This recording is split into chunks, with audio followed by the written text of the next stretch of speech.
Hey everybody, it's TheJWittz here with my first official Nintendo video review on this channel. I've done a few pseudo-reviews before recently, and I'm excited to start a fully fledged review with one of the more interesting titles we're seeing from the big end this year. Hyrule Warriors. Now before we get into the meat of this game, it's important to note what this game is and what it isn't. It is, without a doubt, a Dynasty Warriors game. For those of you unfamiliar with the series, Dynasty Warriors is a long-lasting beat-em-up franchise by Koei Tecmo that dates all the way back to the turn of the century with Dynasty Warriors 2. The series is all about facing ludicrous counts of enemies with over-the-top weapon-based combos and finishers, all while managing kingdom capturing in classic Chinese settings. It is a game for Zelda fans. There are playable Zelda characters everywhere, ranging from classics like Link, Zelda, and Sheik, all the way to obscure ones you never dream of controlling, like Fi and Agatha the Bug Lady. The game is littered with classic enemies, items, and locations throughout various Legend of Zelda games. There's even a ton of references in there that I wasn't expecting, and it truly made me smile. But it is not a Zelda game. There's no open world, no dungeons to explore, and no epic story to follow. But if you take Hyrule Warriors for what it is, a flashy combat-fueled Zelda spin-off, you're in for a pretty exciting time. There are many modes in Hyrule Warriors, but they all focus on the same type of gameplay mechanics.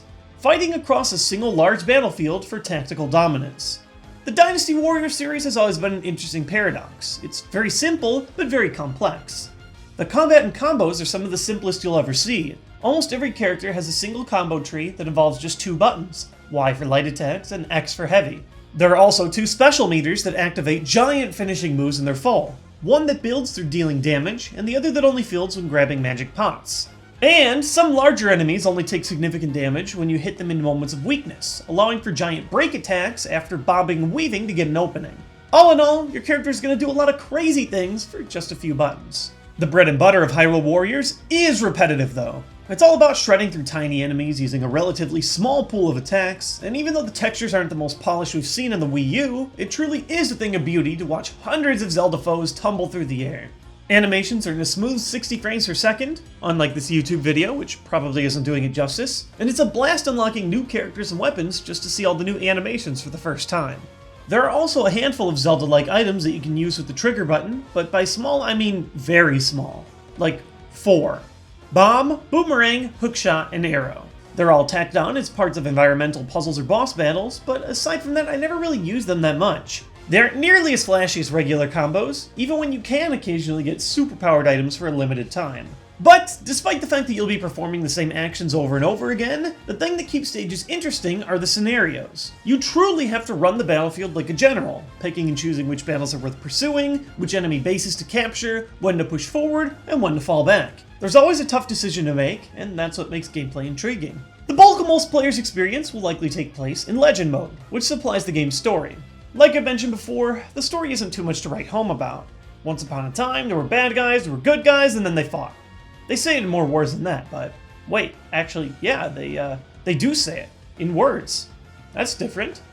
There's a narrator who apparently speaks, like, complete sentences. By opening these gates, Sia had released the fragment of evil spirit imprisoned in each of the other eras. Everything else in the game is still classic Zelda silence, but there's just a talker in there. Anyway, the story is basic, but it kind of has to be for them to tie in characters across multiple dimensions in a non-canon spin-off. The only truly new characters that actually impact the story are the witches Lena and Sia. Lena, the White Witch, is actually a ton of fun to play as, using a variety of magical walls, a staff that summons Deku trees, a portal that summons Cuckos? What? There isn't a single unique thing I can tell you about her personality, but she was actually one of my favorite characters to control. Sia, the Black Witch, has a creepy obsession with Link. Like, you know that scene in Eminem's Stand where he has all the pictures on the wall? Sia is literally that obsessed with Link. She's also, let's just say you can tell Team Ninja had some hand in this game. To be fair, the Great Fairy's in here too, just as true to her voluptuous Ocarina of Time self, but Sia just looks a little out of place here to me. Basically, since she couldn't have Link, no one can, and she's gone on a dark and murderous quest to ruin Hyrule. The main quest branches in the middle across 3 main series games, the Ocarina of Time, Twilight Princess, and Skyward Sword. While these games provide a lot of different variety, all of the characters within the game, good or bad, seem just based on these 3 games. And by the way, Nintendo, I would pay serious money if you found a way to get Wind Waker or Majora's Mask, or really any other main series Zelda game in here through DLC. After things branch back in the middle, you get a brief villain campaign where you get to play as the Gerudo King himself, Ganondorf. You know how in Smash Bros. Ganondorf is just a Captain Falcon clone with no magic and no swords? Well, this man has magic and swords. And hair.